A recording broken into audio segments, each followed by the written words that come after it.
Колокольчики, бубенчики звенят, звенят, про ошибки моей юности твердят, твердят. Представьте, зима, вы римлянин, ветер с Альп продувает насквозь. На вас туника, никаких штанов, никакого нижнего белья, и все равно вы чувствуете себя имперским господином. Почему римляне не носили трусов? Как они не мерзли зимой? Или все-таки мерзли? Сегодня маленькое путешествие в гардероб Древнего Рима. Когда мы думаем о Древнем Риме, перед глазами всплывают солнечные виллы, мраморные колоннады и гордые граждане в развивающихся тогах. Но затем приходит мысль, а как они собственно зимовали? Ведь Римская империя простиралась далеко за пределы средиземноморской идиллии, от дождливых лесов Британии до холодных перевалов Альп. И что же? Ни штанов, ни сапог, только сандалии и туника. Или все-таки у них были свои хитрости? Давайте разберемся, как люди переживали холода в эпоху, когда штаны считались признаком варварства, а термобелье еще не изобрели. Почему уважающий себя римлянин не носил штанов? С самого начала важный культурный момент. В римском обществе брюки считались одеждой варваров, народов, живущих за пределами цивилизованного мира. Германцы, скифы, галлы – вот кто носил штаны, по мнению римлян. А римский гражданин должен был выглядеть цивилизованно. Для римлянина штаны – позор, варварская дикость. Это носят только галлы, германцы, дикари из-за границы. Гражданин носит тогу, пусть даже трясется от холода. И это не шутка. В глазах римлян брюки были одеждой варваров, диких галлов, германцев и разных там скифов. В то время как цивилизованный римлянин, особенно сенатор или патриций, считал недопустимым прикасаться к этому предмету гардероба. Штаны были уделом солдат, наемников и провинциалов. Это был культурный маркер. Носишь штаны, значит не из Рима. Но тогда как же они грелись?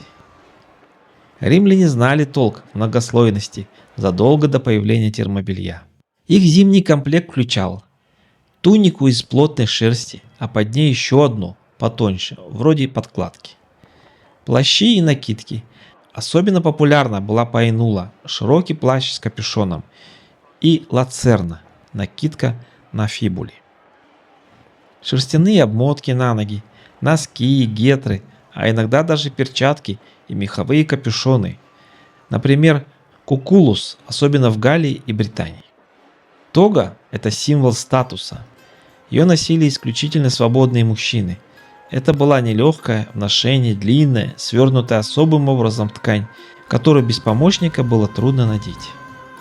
В северных провинциях, вроде Британии, где археологи нашли множество фрагментов шерстяной одежды, все эти антимодные меры были жизненной необходимостью.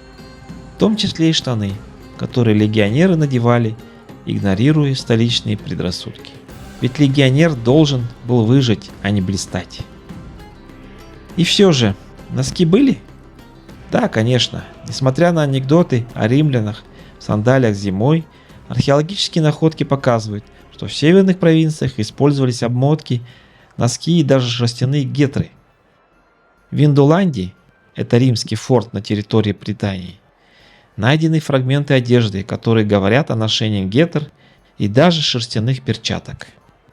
Обмотки и носки надевались под сандалии. Это было не модно, зато спасало от обморожения. Так что римская эстетика уступала здравому смыслу, когда дело касалось здоровья. Обогрев по-римски тоже заслуживает уважения. Богатые дома имели гипокауст, систему обогрева пола. Это был прообраз теплых полов. Жар от печи циркулировал под домом, обогревая помещение. Более простые жилища использовали жаровни, переносные емкости с углями и, конечно, римские термы. Общественные бани с теплым и горячими залами служили настоящими зимними убежищами. Там можно было погреться, обсудить политику и даже поесть. А давайте теперь сравним римлян с шотландцами, почему они тоже в килтах и не мерзли. А ведь под килтом они не носили трусов. И это в суровой Шотландии. Шотландский килт – символ кельтской мужественности и независимости. Как и римская тога, килт нес культурный код. Но в отличие от римлян, горцы не гнушались утеплением. Для нас килт – это клетчатая юбка, но в те времена килт был не просто отрезок ткани, задрапированный вокруг талии. Для изготовления килта используется 5 около 4,5 метров или 8 ярдов ткани. Зимний килт был толстым шерстяным пледом, который оборачивался вокруг тела. Поверх носили куртки, шерстяные накидки, плащи и меха. А главное, горцы не отказывались от штанов в горах. Они надевали под килт шерстяные чулки и лоскуты, чтобы защитить ноги от снега. Римляне, напротив, жертвовали комфортом ради идеалов. Даже в минусовую температуру сенатор скорее дрожал от холода, чем выглядел как германец.